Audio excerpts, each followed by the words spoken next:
Today, we're going to be talking about what camera equipment a beginner photographer should buy. Hey everyone, and welcome back to the channel.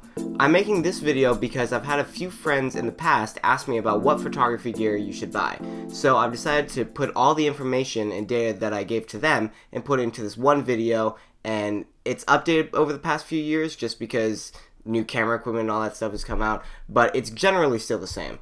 Now, just as a disclaimer, you're going to hear this a lot, but the camera equipment doesn't actually matter. It's really taking the photo and actually going out there and shooting. So I have a few suggestions for camera bodies, but honestly, you can choose any of these bodies and you can go out, start shooting. That's all I want you to do. I want you to go out there, learn photography. You can learn photography on any camera, even an iPhone. So just use that. Go out and actually shoot. Do not get hung up on the gear or what camera body you want to buy just because it has like Wi-Fi or Bluetooth or some special feature. Just go out there and start shooting because that's what photography is all about. So the first suggestion that I have for a camera body is actually a Canon 60D. And I say this because it may be an older camera, but the 60D and like the 70D and that kind of series is a very good camera series because it's a good mix between the entry-level Rebel series and the professional 60, 70, 5D bodies, right? So it's kind of a mix between the two. It's extremely easy to learn on, and it's really easy to adapt later on. If you want to upgrade to another camera, you can totally do that. The next camera option I have is the Canon T5i, and I say this because with a lens, it's the same price as the 60D body only. So that's pretty much the only reason why I chose this camera. Otherwise, any other Rebel camera will do. The T3i is really good. That's what I'm shooting on. I still love it. Great entry-level beginner camera to learn on. T4i, T5i, T6i, they're all very similar. Each one noticeably upgraded along the years, but they're still very, very similar, easy to use. But like I said, in my research, chose the Canon 60D as the better option because, as I said, it's the same price as the T5i with a lens. But I just think it's a much better body and it's a really good upgrade, and you can have it for many years before you choose to upgrade to a 5D or a 60 or one of the more professional level cameras. So, as I said, at that price point of $650, the Canon 60D is body only, but you can buy an assortment of lenses for about $300 to $400.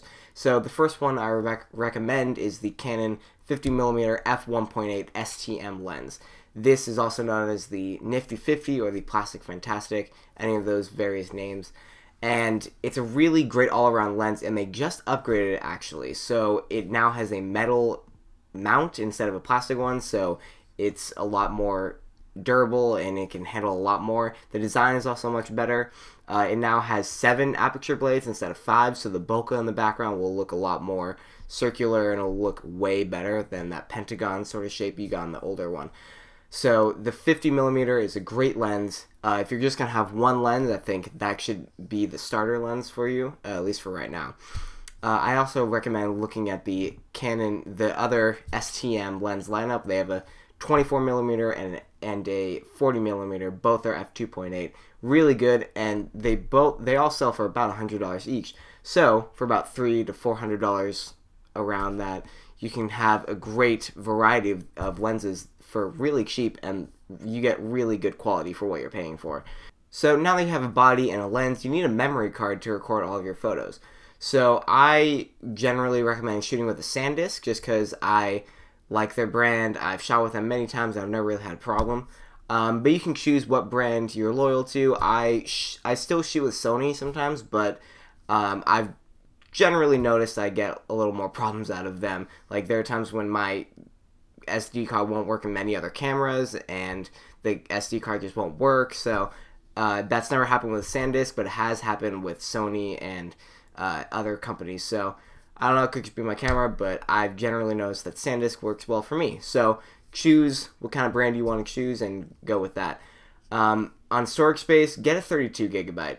That'll give you, if you're shooting RAW, roughly around 1,200 photos, as opposed to a 16 gig will only give you about 500 to 600.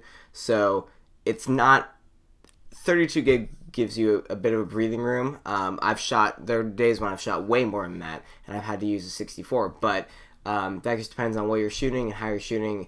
So I generally recommend sticking with a 32 gigabyte size. It's a good storage space. Now, the next thing you're going to need is a good spare set of batteries. Now, for me, this is a little bit sketchy area, just because a battery is something that you really don't want to fail on you. So I always try to spend money on the name brand, but sometimes you just can't spend $50 on a battery. So what I recommend doing is buying the Wasabi Power brand. They are a third-party brand, but they're very, very trustworthy when it comes to batteries. So really just do your research, make sure you're getting a good, trustworthy third-party brand, which is really a weird sentence, but just make sure it'll last up. Battery grips, on the other hand, which is just a battery grip that goes on the bottom of your camera that holds like two or three batteries. I always recommend getting those name brands. So if you have a Canon, go with a Canon. Don't get a newer or some third-party brand. Stick with a Canon, just because that you have main brand security, and that you really don't want failing on you, especially at like a wedding or on a shoot. So just regular batteries, spare batteries, get Wasabi, but a battery grip, just go with name brand. It will be worth the money.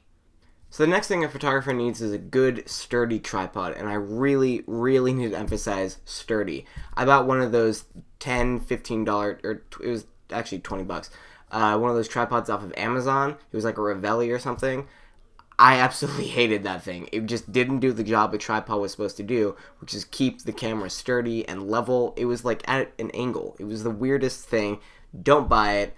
I recommend spending at least $100 on a really good tripod, travel tripod, studio tripod, whatever it is, that can keep your camera safe. And because if the camera falls and it's on a tripod, that shouldn't be the case. A camera needs to be sturdy on a tripod. So I recommend getting a MePhoto brand. That's what I have. I spent probably $150 on it.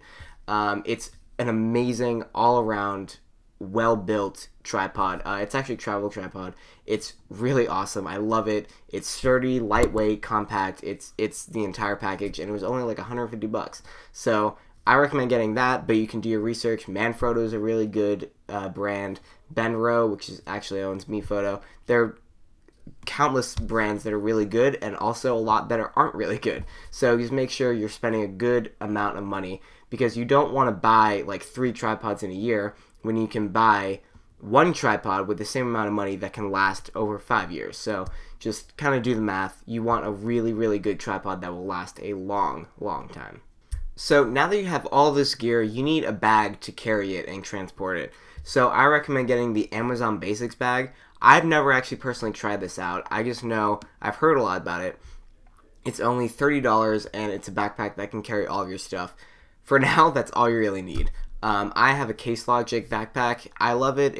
I've had it for about a year now. It holds a lot of my camera stuff and GoPro gear as well, which I use a lot. So that's what I got. It was like 80, 95, 90 bucks, something like that. Pretty soon I'm going to upgrade to a low pro, something that's a lot more heavy duty. But for now, you just need something really simple, and the Amazon Basics is like 40 bucks. And in a couple years, you can upgrade that once you start accumulating more and more gear, which you definitely will. So that's what I recommend. It's pretty good. I've heard there are some problems with like the handle, but honestly, you just need something to carry your bag, put it in your car, and just drive away and have it on a shoot. So that's what I recommend. I've never actually tried it again, but I've heard pretty good things about it. So, and it's only 30 bucks again. So now that you've actually have all the gear you need to shoot, what about after you shoot? You're going to need some sort of software to group and edit all your photos in. For that, I really, really strongly recommend you get Adobe Lightroom and Photoshop. Adobe really knows what they're doing with organization and photo editing, so just go with them. It's really cheap. It's only like $10 a month for just Lightroom and Photoshop. And that's what I use. That's what a lot of professionals use. I know so many photographers that use it. It's just they are the guys. They're like the main name in the industry right now. So really suggest getting them. It's really easy to label and pick all your photos, import all your photos. They make the file management system so easy in there. It's really up to you how you want to do it, but I really recommend getting Lightroom as opposed to like iPhoto or something that's just on your Mac. So there you guys have it. I hope I helped you make an informed decision on what camera and gear to buy as a beginner photographer. And this is all just stuff to start out, stuff that you can have, sell later on, or upgrade to later on, and I'm trying to make it as easy as possible to continue and further your photography experience. So hopefully you guys enjoyed this. I want to hear some feedback. I want to know what you liked, what you didn't like, if you agreed or disagreed on anything. And yeah, so just let me know in the comments down below, and hopefully I will see you guys in the next video.